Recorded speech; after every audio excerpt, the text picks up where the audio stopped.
네, 오늘은 야고보서, 메시지로 야고보서 전체를 읽어보겠습니다. 15분 정도 걸리지 않을까 예상해요.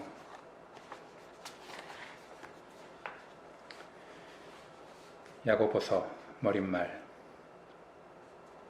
그리스도인들이 교회에 모이면 머지않아 불미스러운 일이 일어나게 마련이다. 밖에서 그 모습을 지켜보는 사람들은 이런 결론을 내린다. 종교 사업에는 사업 빼고는 아무것도 없군. 게다가 부정직하기까지 하다니. 그러나 안에 있는 사람들의 시각은 다르다. 병원이 환자들을 한 지붕 아래 모아서 이러저러한 환자로 분류하듯이 교회도 죄인들을 불러 모은다. 병원 밖에 있는 사람들 또한 병원 안에 있는 사람들만큼 아프기는 매한가지다. 다만 그들의 질환이 아직 진단되지 않았거나 감추어져 있을 뿐이다. 교회 안에 있는 죄인들의 사정도 마찬가지다. 일반적으로 교회는 선한 행실로 넘쳐나는 이상적인 공동체가 아니다. 오히려 교회는 인간의 나쁜 행실을 공개적으로 드러내놓고 직면해서 처리하는 곳이다. 야고보서에는 초대교회 목회자 가운데 한 사람이 등장한다. 그는 자기가 맡고 있는 공동체 안에 그릇된 믿음과 잘못된 행실이 모습을 드러내자 그것들을 마주해 진단하고 능숙하게 조치를 취한다. 깊이 있고 살아있는 지혜, 흔히 볼 수 없는 본질적인 지혜가 여기서 드러난다. 지혜에는 진리를 아는 것이 포함되지만 그것이 전부는 아니다. 지혜는 삶의 기술이기도 하다.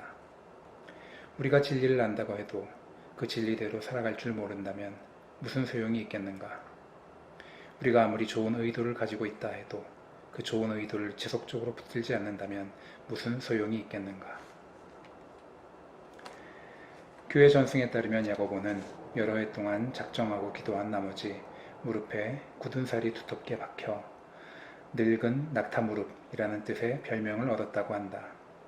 기도는 지혜의 기초다. 야고보는 그가 쓴 편지에 쓴 대로 살았다.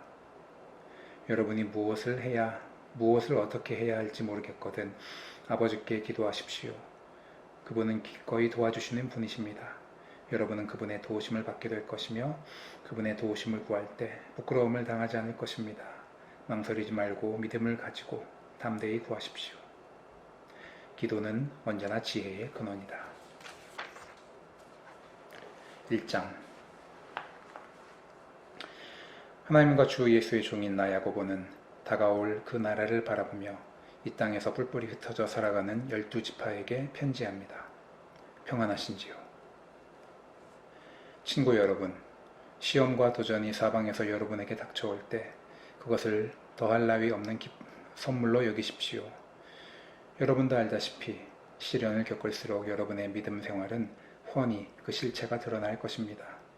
그러니 성급하게 시련에서 벗어나려고 하지 마십시오. 시련을 충분히 참고 견디십시오. 그러면 여러분은 성숙하고 잘 다듬어진 사람, 어느 뭐로 보나 부족함이 없는 사람이 될 것입니다. 여러분이 무엇을 어떻게 해야 할지 모르겠거든 아버지께 기도하십시오. 그분은 기꺼이 도와주시는 분이십니다. 여러분은 그분의 도우심을 받게 될 것이며 그분의 도우심을 구할 때 부끄러움을 당하지 않을 것입니다. 망설이지 말고 믿음을 가지고 담대히 구하십시오. 기도해 놓고 염려하는 사람은 바람에 밀려 출렁이는 물결과 같습니다. 그런 식으로 태도를 정하지 않은 채 바다에 표류하는 사람은 주님께 무언가 받을 생각을 하지 마십시오.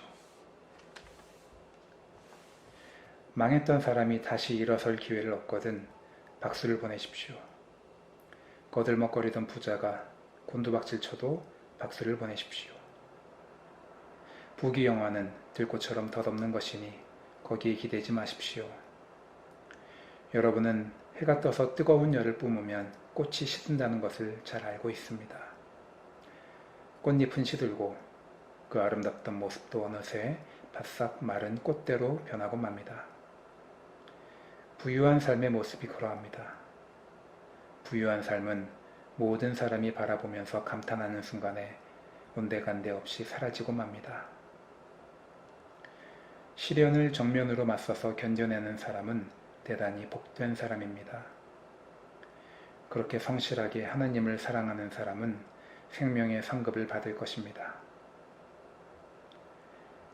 악에 빠질 위험에 처한 사람을 보거든 하나님이 나를 넘어뜨리려 한다고 함부로 말하지 못하게 하십시오. 하나님께서는 악에 영향받는 분도 아니시며 누군가의 앞길에 악을 들이미는 분도 아니십니다. 유혹을 받아 악에 굴복하는 것은 전적으로 우리 자신입니다.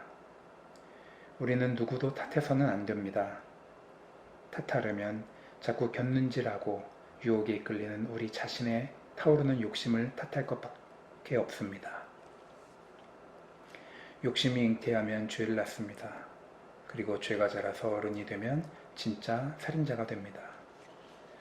그러니 사랑하는 친구 여러분, 가던 길에서 벗어나지 마십시오. 모든 바람직하고 유익한 선물은 하늘로부터 옵니다. 빛의 아버지로부터 폭포처럼 하염없이 내려옵니다. 하나님께서는 속임수나 겉과 속이 다르거나 변덕스러운 것이 전혀 없습니다. 그분께서는 참된 말씀으로 우리를 소생시키시고 우리를 모든 피조물의 머리로 삼아 돋보이게 하셨습니다. 사랑하는 친구 여러분, 사람들이 모이는 곳마다 이렇게 알리십시오. 귀를 앞세우고 혀가 뒤따르게 하고 분노는 한참 뒤처지게 하라고 말입니다. 사람이 화내는 것으로는 하나님의 의를 자라게 할 수 없습니다. 모든 악덕과 암과 같은 악을 쓰레기통에 던져버리십시오. 그저 마음을 겸손하게 하여 우리의 정원사이신 하나님께서 여러분을 말씀으로 조경하셔서 여러분의 삶을 구원의 정원으로 만드시게 하십시오. 말씀을 한 귀로 듣고 다른 귀로 흘려보내면서도 자신은 말씀을 듣는 사람이라고 스스로 속이는 일이 없게 하십시오. 들은 그대로 행하십시오. 듣고도 행하지 않는 사람은 거울을 흘끗 들여다보고 떠나가서는 금세 자기가 누구이며 어떻게 생겼는지 전혀 알지 못하는 사람과 같습니다. 그러나 계시된 하나님의 권고, 자유를 주는 삶을 흘끗이라도 살피고 거기서 떠나지 않는 사람은 마음과 머리가 산만하지 않으며 행동으로 옮기는 사람입니다. 그런 사람은 그 행함으로 기쁨과 확신을 얻게 될 것입니다. 그럴듯한 말로 경건한 척하는 사람은 자기를 속이는 자입니다. 그러한 경건은 자기 자랑이자 허풍일 뿐입니다. 하나님 아버지 앞에서 인정받는 참된 경건은 어려움을 겪는 집 없는 사람과 사랑받지 못하는 사람들을 보살피고 하나님을 모르는 세상에 오염되지 않도록 조심하는 것입니다.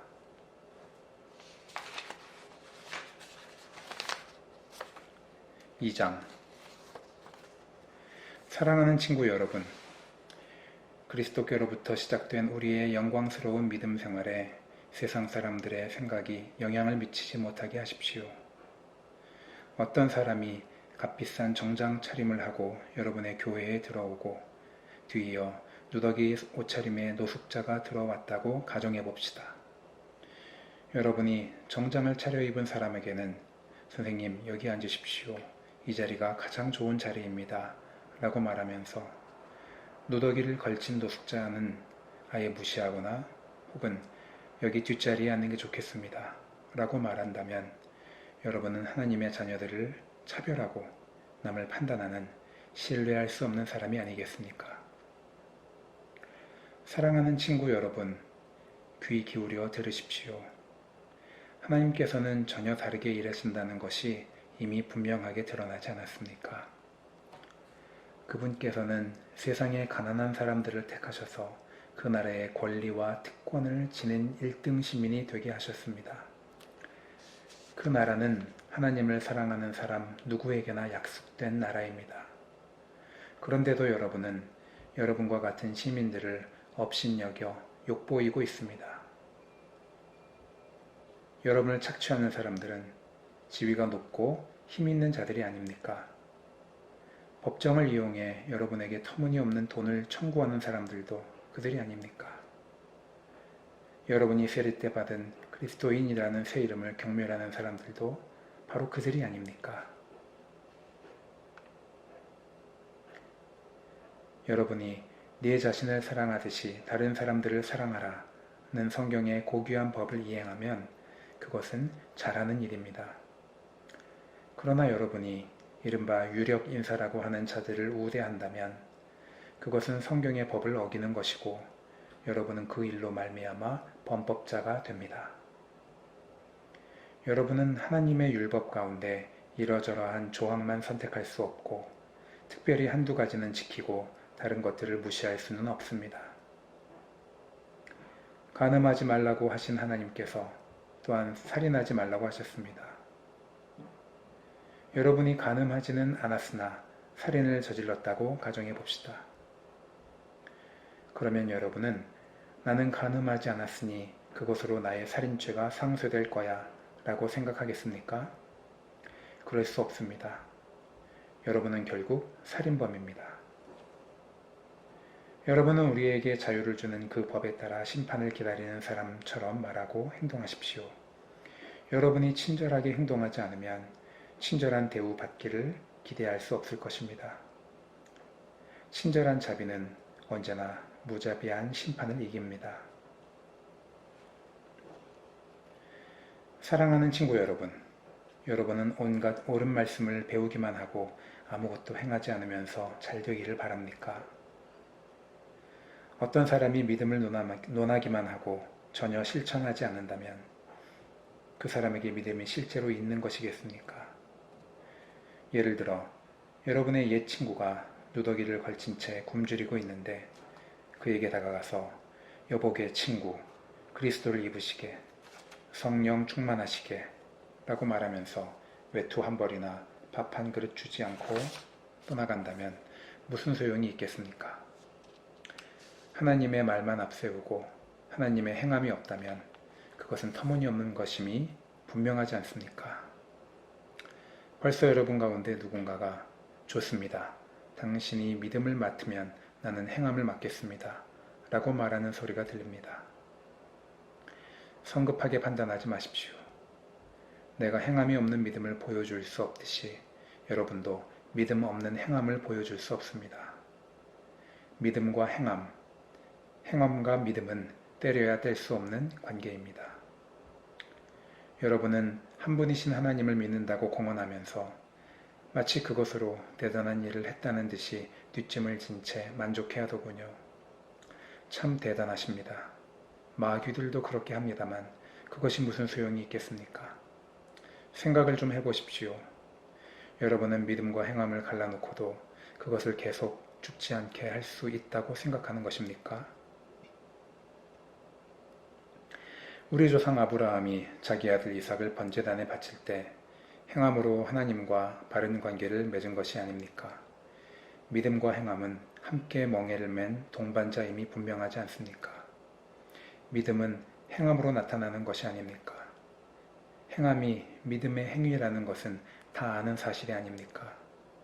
성경은 아브라함이 하나님을 믿어 하나님과 바른 관계를 맺었다고 했는데 여기서 믿는다는 말의 온전한 의미는 그의 행위까지 담고 있습니다.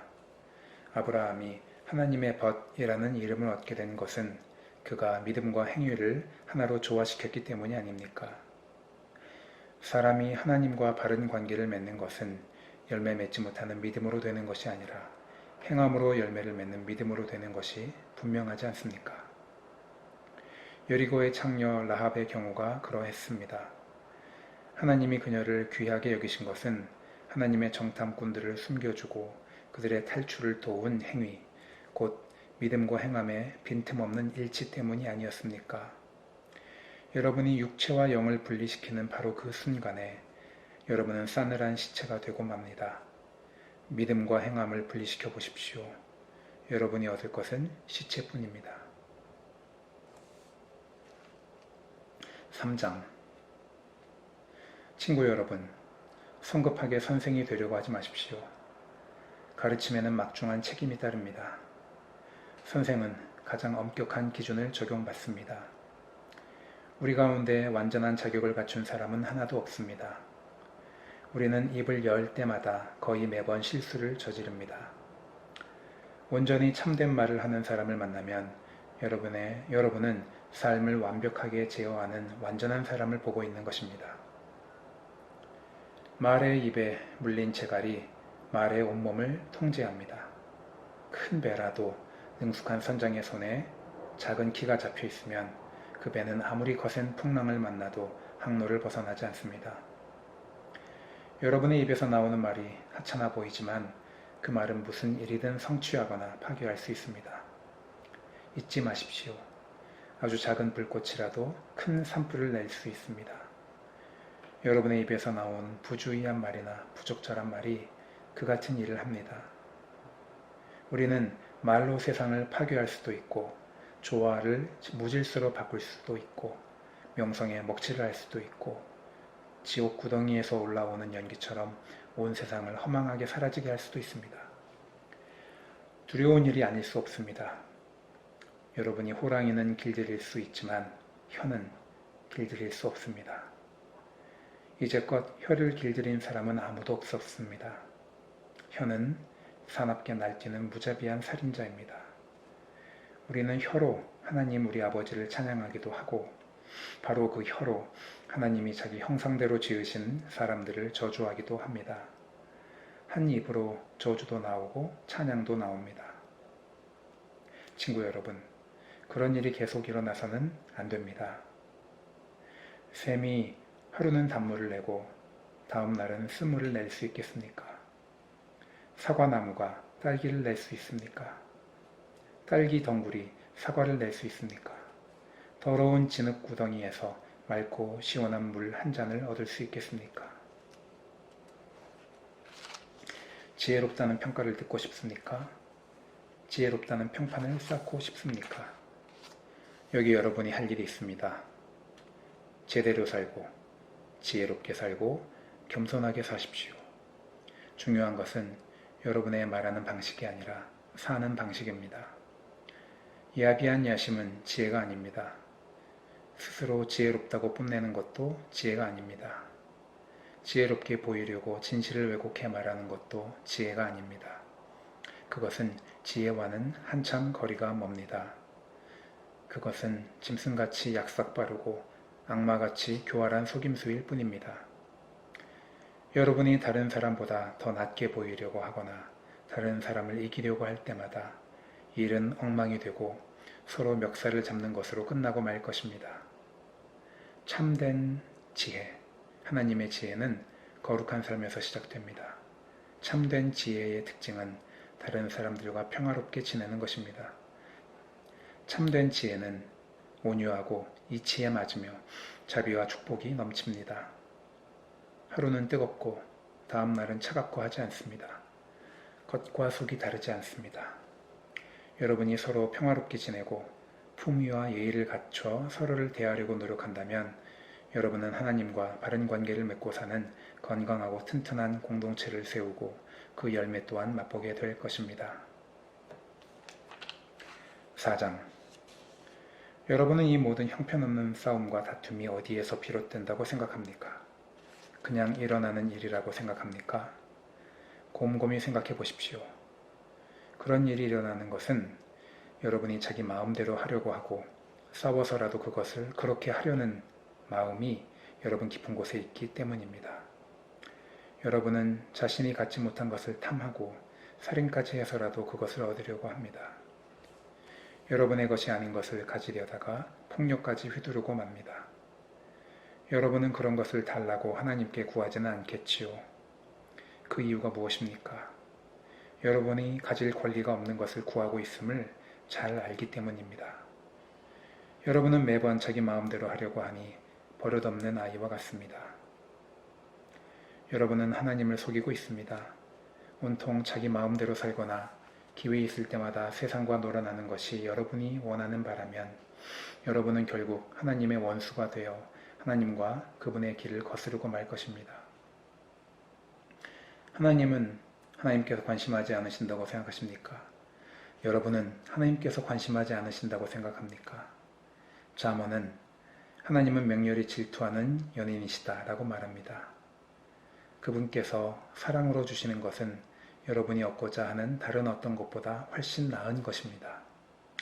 하나님은 자기 마음대로 하려는 교만한 자들을 대적하시고 기꺼이 자기를 낮추는 사람들에게 은혜를 베푸신다는 말씀은 누구나 아는 사실입니다.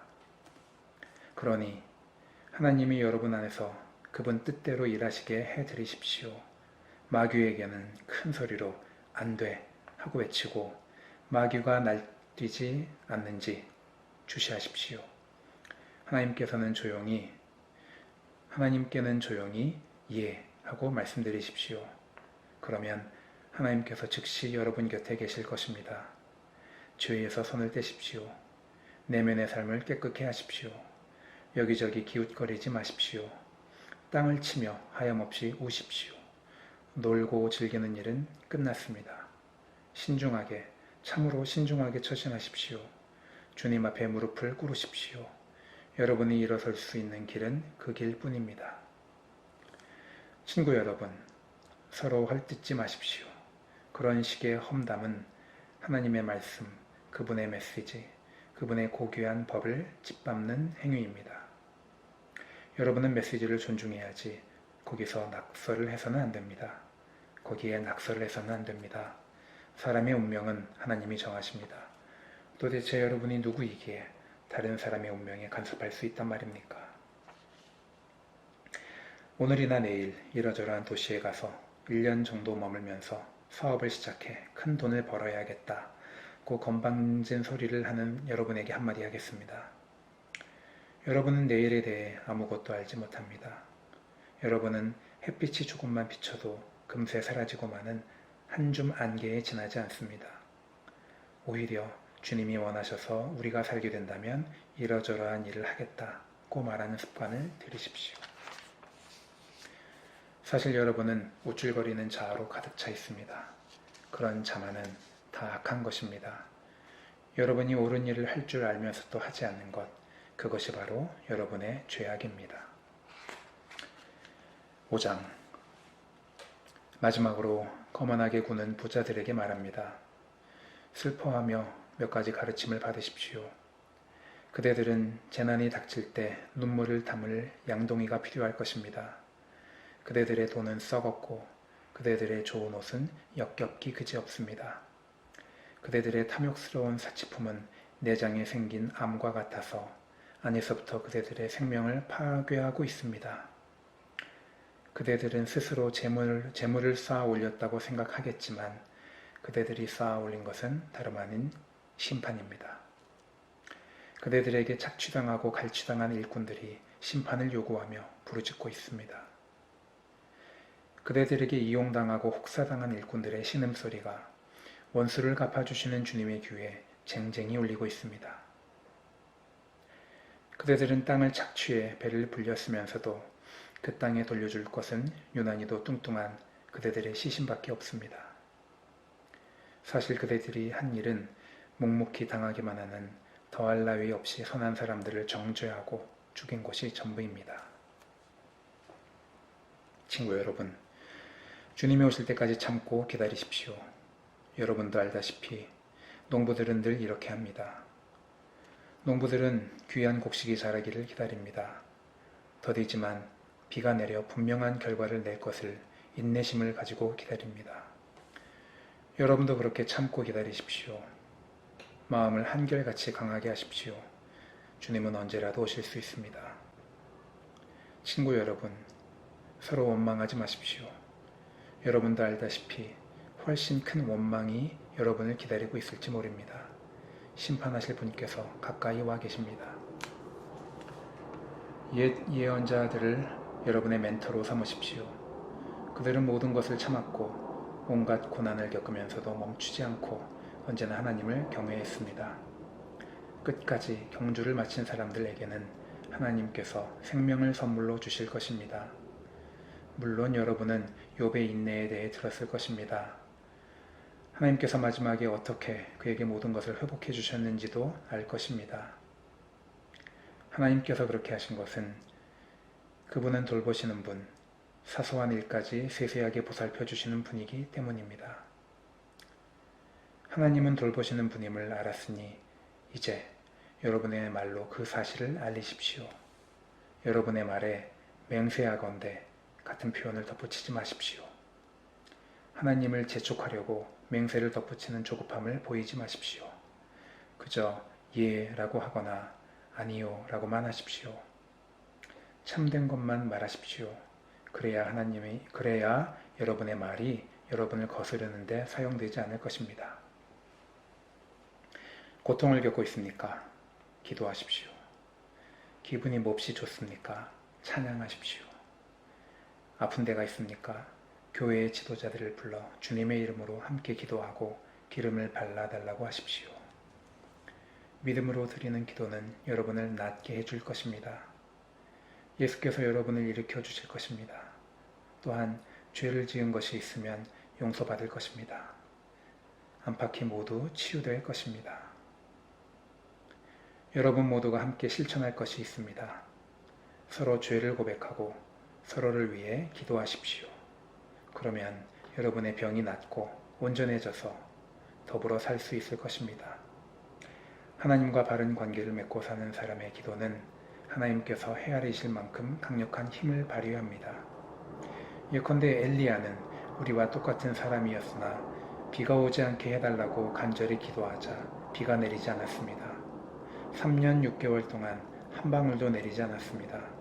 그 후에 비를 내려달라고 기도하자 비가 내렸습니다. 소나기가 내려 모든 것이 다시 자라기 시작했습니다. 사랑하는 친구 여러분, 하나님의 진리에서 떠난 사람들을 알고 있거든 그들을 포기하지 마십시오.